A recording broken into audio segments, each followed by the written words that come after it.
Olá, queridos irmãos e irmãs, sejam bem-vindos ao nosso canal. E a reflexão diária de hoje é sexta-feira da segunda semana do Advento. Evangelho de hoje, Mateus 11, versículos 16 ao 19. Naquele tempo, disse Jesus às multidões: com quem vou comparar esta geração?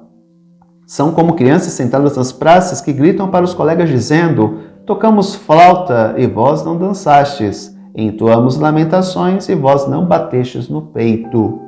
Veio João, que não come nem bebe, dizem: ele está com um demônio. Veio o Filho do Homem, que come e bebe, dizem: é um comilão e berrão, amigo dos cobradores de impostos e de pecadores. Mas a sabedoria foi reconhecida com base em suas obras. Aqui é a crítica de Jesus às autoridades religiosas de Jerusalém. Eles sempre criaram um empecilho para aceitar a mensagem que lhes era proferida. Eles estavam tão presos às suas tradições, tão presos aos seus dogmas, tão presos às suas reflexões, que eles não conseguiram ver em João um homem de Deus. O problema é que eles não podiam atacar João, né? Porque João realizava prodígios e sinais. João vivia assim, longe da cidade para não se contaminar com o pecado, com a vivência daquela cidade corrupta, né? Com a corrupção, melhor dizendo. João era um homem que vivia da maneira mais simples possível. João era um homem sem pecado. O que eles poderiam dizer de João? Não tinham o que dizer. Então eles não combatiam João porque João era visto como um homem de Deus, como um santo. Então o que eles iam fazer contra João? Não podiam fazer nada. Então eles diziam que João era um homem que era um demônio. Por quê? Porque ele não comia nem bebia. João tem um relato na escritura de que ele comia gafanhotos e vivia de mel silvestre. Portanto, era um homem que não se deixava corromper com a corrupção de Jerusalém, por isso que ele vivia no deserto. Jesus Cristo era diferente. Jesus Cristo, ele ia nos banquetes, onde ele era convidado, ele ia. E aí não aceitavam Jesus por causa disso. Ou seja, um não fazia, o outro fazia, e os dois não eram aceitos. Por quê? Porque os dois desafiavam a visão religiosa que os fariseus tinham. Né? João é aquele que veio preparar o povo para a chegada do Messias. O Messias chegou. E quando o Messias chegou, o que aconteceu? Eles também criaram impedimento para acreditar no Messias, porque o Messias não se caracterizava com o Messias que eles esperavam. Cristo não se caracterizava com o Messias que eles esperavam. Eu já disse para vocês em outras oportunidades que eles esperavam um Messias político. Né? O Messias rei. Jesus era totalmente o inverso disso. Jesus era um camponês. O movimento de Jesus era um movimento camponês. Não era um movimento urbano, não era um movimento das cidades. O movimento de Jesus era um movimento do campo.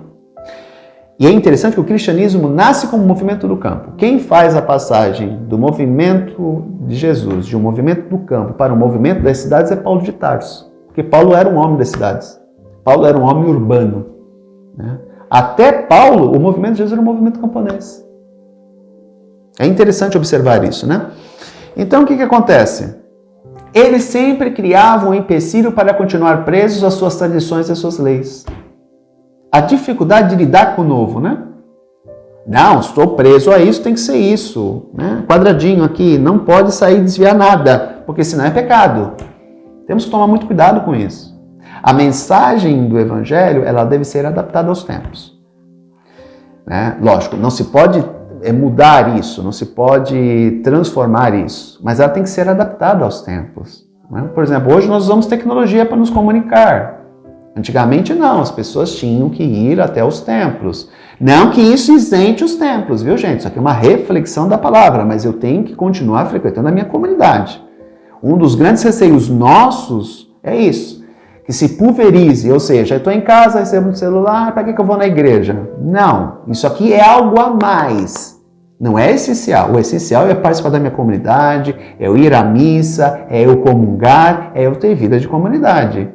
Essa reflexão diária é uma ferramenta a mais, não pode ser o principal. É um complemento, não essencial.